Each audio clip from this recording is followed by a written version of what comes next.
لا اعبد ما تعبدون ولا انتم عابدون ما اعبد ولا انا عابد ما عبدتم ولا انتم عابدون ما اعبد لکم دینکم ولی دین، جس کا ترجمہ یہ ہے کہ اے نبی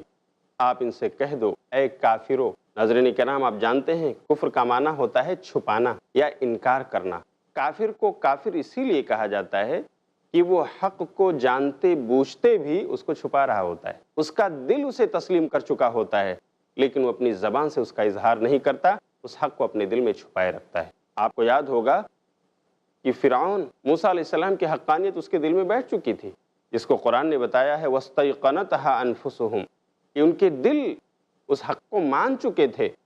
لیکن اس کے باوجود ہارون اور موسیٰ کے رب پر وہ ایمان نہیں لائے، صرف ہٹ دھرمی تھی، حالانکہ ان کا دل مان رہا تھا۔ تو بہت سارا معاملہ ایسا ہوتا ہے کہ یہ لوگ جو ایمان نہیں لاتے، حالانکہ وہ حق کو سمجھ رہے ہوتے ہیں، ان کو کافر اسی لیے کہا جاتا ہے کہ وہ حق کو چھپانے والے ہوتے ہیں۔ تو یہاں پر سورہ کافرون، اس کا ترجمہ یہ ہے کہ اے حق کو چھپانے والے یا اے حق کا انکار کرنے والے۔ بہت سارے لوگ کہتے ہیں کہ مسلمان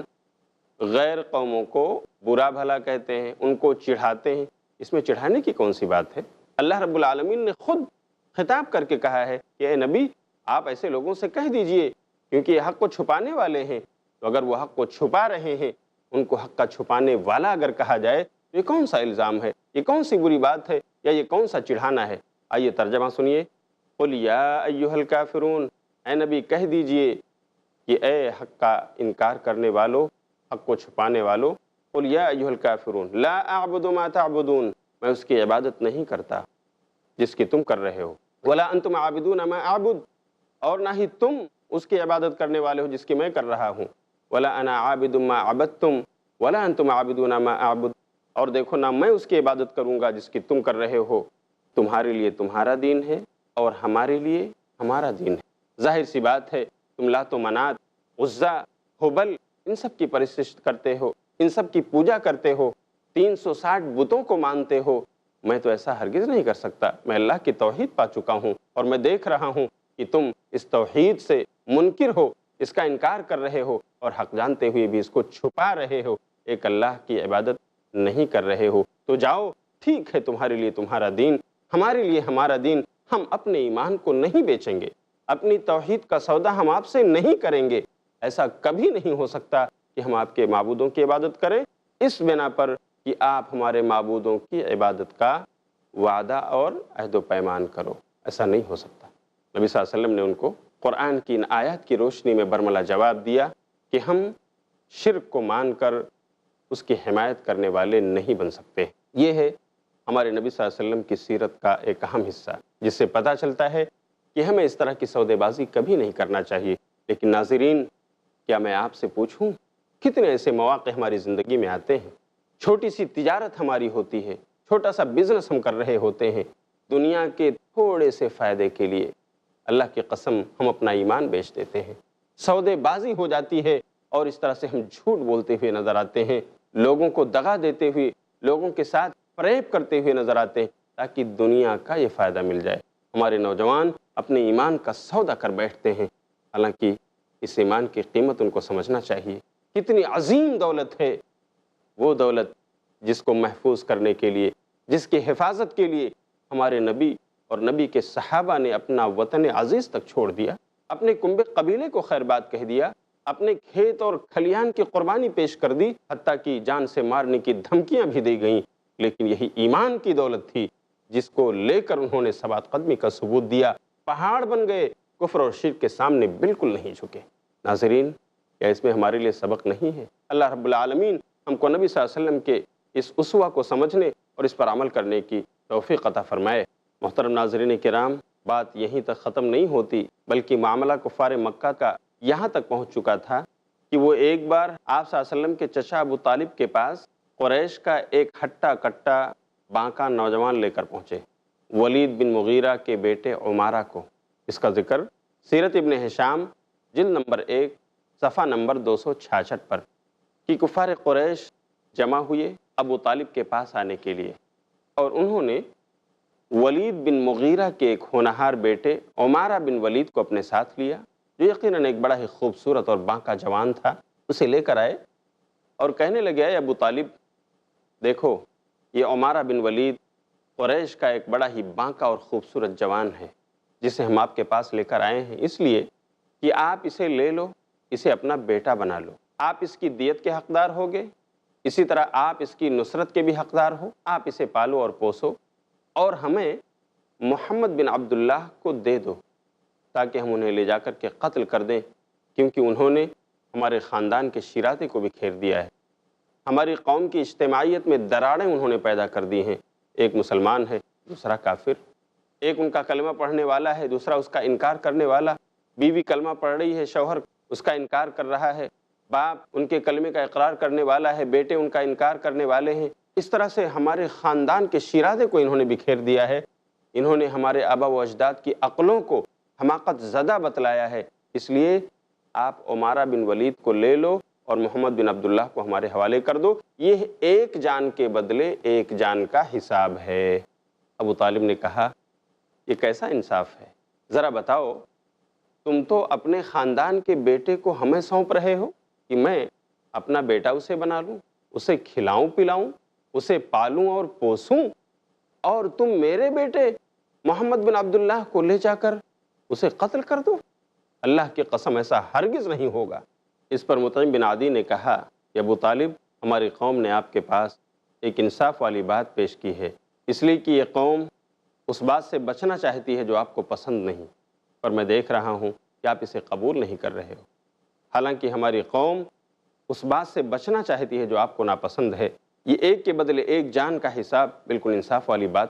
پر ابو طالب نے سختی سے اس کا جواب دیا اور کہا یہ بات ہرگز انصاف والی نہیں، یہ ظلم کی ہے، لیکن میں دیکھ رہا ہوں کہ تم بھی انہی ظالموں کو ساتھ دے رہے ہو اور میرا ساتھ چھوڑ دے رہے ہو، تو جاؤ جو بن آئے کر لو، میں اپنا بھتیجا آپ کے حوالے نہیں کروں گا۔ ناظرین کرام،